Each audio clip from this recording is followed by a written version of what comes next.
Rappelez tout le monde à mon cœur. Mes enfants bien-aimés, je suis avec vous, je suis Jésus de Nazareth, prophète, homme, prêtre, fils de Dieu. Dans cette ultime appellation, vous pouvez tout résumer: lumière, sagesse, bonté, justice et miséricorde. Moi, je désire attirer à moi et sauver tous les hommes. Ma mission salvifique, commencée après la chute de vos premiers parents, se réalisa par ma passion et ma mort, dont les effets s'étendirent au-delà de tout temps, pour englober aussi les justes qui avaient vécu sur la terre avant ma naissance, dans l'attente de la promesse de Dieu. Elle continue et continuera de s'accomplir dans le monde, par l'intermédiaire du sacrifice de la Sainte Messe et des sacrements, qui, par le don de la grâce aux hommes, permettent aux âmes de se purifier et de s'insérer dans mon corps mystique qui est l'Église. La passion continue et le salut se réalise.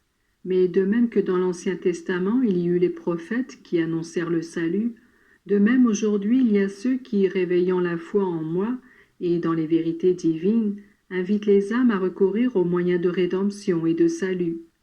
Mon invitation aujourd'hui s'adresse à vous tous qui voulez diffuser le bien, vivre chrétiennement et amener autrui à la conversion.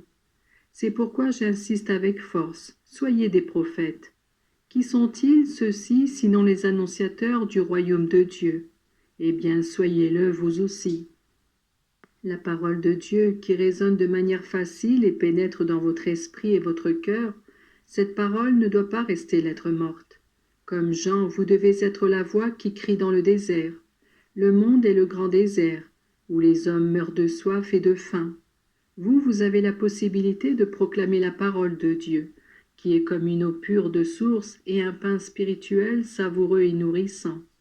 Annoncez-la et que vos paroles descendent comme une précieuse rosée pour abreuver les jeunes pousses, flétries et brûlées par le soleil des passions. Soyez les prophètes qui annoncent le salut. N'éteignez pas les mèches qui fument et ne brisez pas les roseaux qui se plient.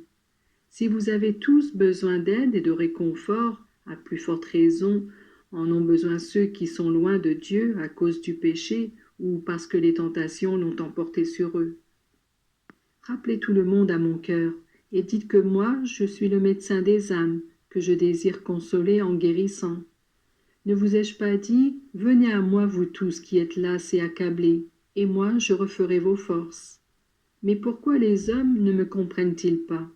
Les problèmes moraux et spirituels ne pourront se résoudre que par la foi, et les problèmes qui concernent le travail, le progrès et le bien-être pourront eux aussi se résoudre par l'application des principes moraux que donne la religion, car elle seule enseigne à vaincre l'égoïsme et l'intérêt personnel, et à surmonter la médiocrité à laquelle conduisent la paresse et l'indolence.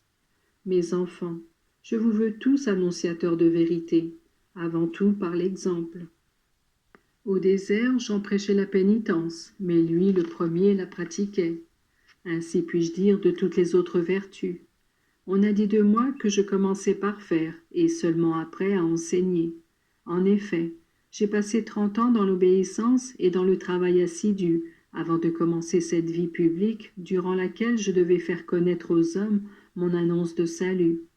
Ainsi, vous, commencez par faire, et votre mission prophétique sera alors efficace. Pour ce qui concerne le contenu de vos prophéties, ne prêchez pas autre chose que mon évangile. Il est le livre de tous les temps. Même les enseignements qui vous sont donnés ici n'en sont que de faciles explications, que toute intelligence peut comprendre. L'évangile est centré sur la charité. Certains confondent la charité avec l'aumône. En réalité, la charité est amour. Dans le monde, tout le monde a besoin des autres. Chacun peut dire de lui-même « Moi, je suis un pauvre parmi les pauvres » et ne pas dédaigner de recevoir de l'aide des autres.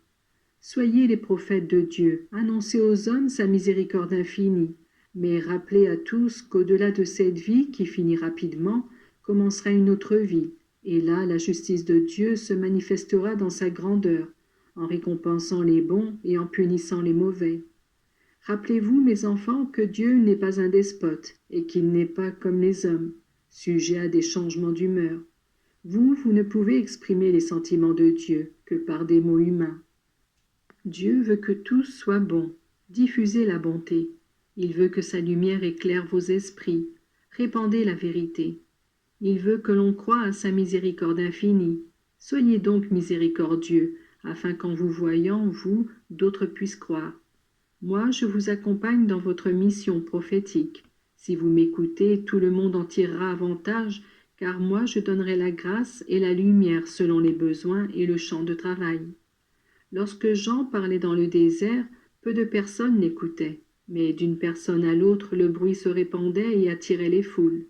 Ainsi, de la famille à la société, à l'Église, le bien se répand et grandit pour la gloire de Dieu et le bien de tous. Je vous bénis, mes enfants.